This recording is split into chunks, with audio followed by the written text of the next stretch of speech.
So here's what is going on. Basically, inside the overlay, we need to make sure that we have another. I'm just gonna remove that so you see exactly what I did step by step. We're gonna have to add another parent to this because basically we're gonna have to make this fixed, and this is absolute, and that's why it's not gonna showing up. So what we're gonna do is we're gonna make this fixed. We're gonna add another parent for this, and that's gonna be relative, and this is gonna be absolute, so that this icon here can be positioned correctly, because that's what's going on right now. It's not being positioned inside the overlay. So if I start going one by one what I did, and I was not recording before, that's why I had to do this, because I actually did the entire solution and I didn't record. But I'm just gonna go back step by step. So change this to fixed. Now we go and create another parent right here. We're gonna add C index, position, absolute, everything we're gonna leave the same, but now as you see, this is gonna be position relative.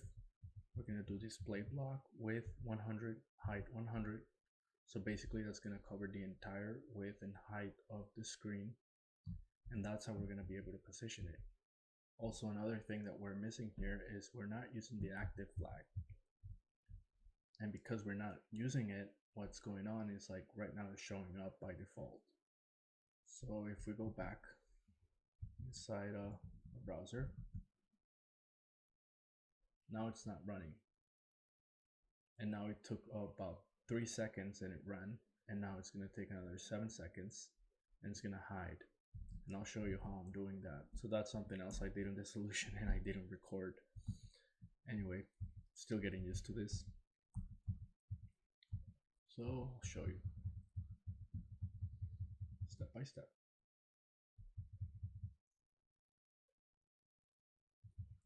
So here's what I'm doing. I'm creating a function. That function is gonna have a timeout. So this is like emulating what you're gonna do with the server whenever you're calling for data or you're calling for something, some kind of asset or whatever it is you're calling. So we're gonna wait 3 seconds. We're gonna call this when the application is mounted. So that's the hook that Vue provides. And then we're gonna do another one, which is gonna hide it in 7 seconds thereafter. So we are using here the functions we created initially, the methods, and now we can use them right here in the server call. And that's, like I said, emulating it. Right here, what this is basically we want to make sure that this is dynamic. Why? Because that'll allow us to not write multiple times in here. Write it like, hey, I want this to be Chase, and this to be that other one. So if Chase, or if usually, like, the way you're gonna do it in your application is you're just gonna have it like this, and then if you want, so folding Q.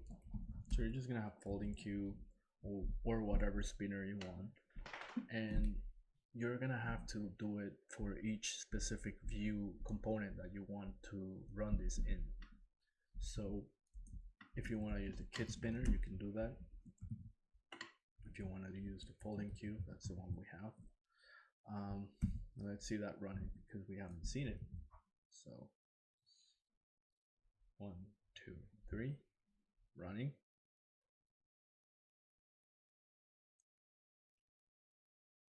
It's gonna wait 7 seconds and hide. Okay, one more thing that I did is I added to the folding cube, I added the background of white, and you can change that to whatever color of your preference.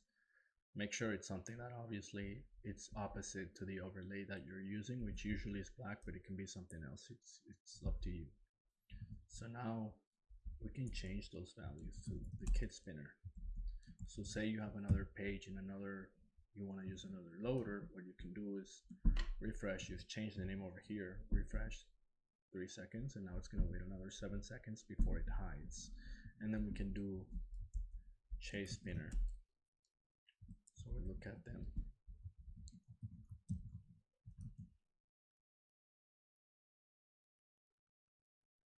Chase spinner. So in kit spinner, I added a background right here. So I changed spinner div background to white, and in chase spinner, see, I actually didn't do anything. So I just removed that. I added it. I was playing with it. It didn't work, so I just didn't do anything for chase spinner. It comes in white right here. So those are the colors. So basically what I was saying is now you can make this dynamic. So say that you have this in more than one component or two, and say you have a shared state, so you're using it from like your parent. If you had a variable like this, then all you gotta do is make sure you change the variable name to whatever spinner you want. So if I have that, I can be like, okay, right now is, so that's gonna default to this component right here, whatever this value is. So let's check that. And that it's like, say you're doing this more than 3 times, more than 3 places, it's always a good idea when that starts going on to just, in my opinion, use Vuex or some kind of state sharing mechanism. I use Vuex, I love Vuex. So basically what I did on the other project is I'm able to run this globally from, you see, app.blade, from the actual layout, wherever in the application I want, I just fire it. So I just fire it, and then it changes the state, and I'll go over that on the next video. And then I can do that anywhere. And then the piece that I'm missing, because I only have the folding cube over here, is adding different loading animations. And but that's how you can achieve that. And then say I do, instead of that, I want kit spinner.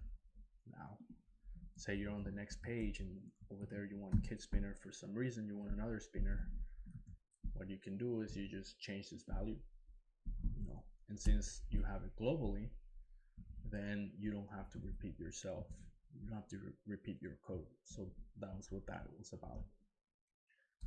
And that concludes the tutorial. So basically you were able to set up a nice and beautiful view loader, thanks to Tobias Halen.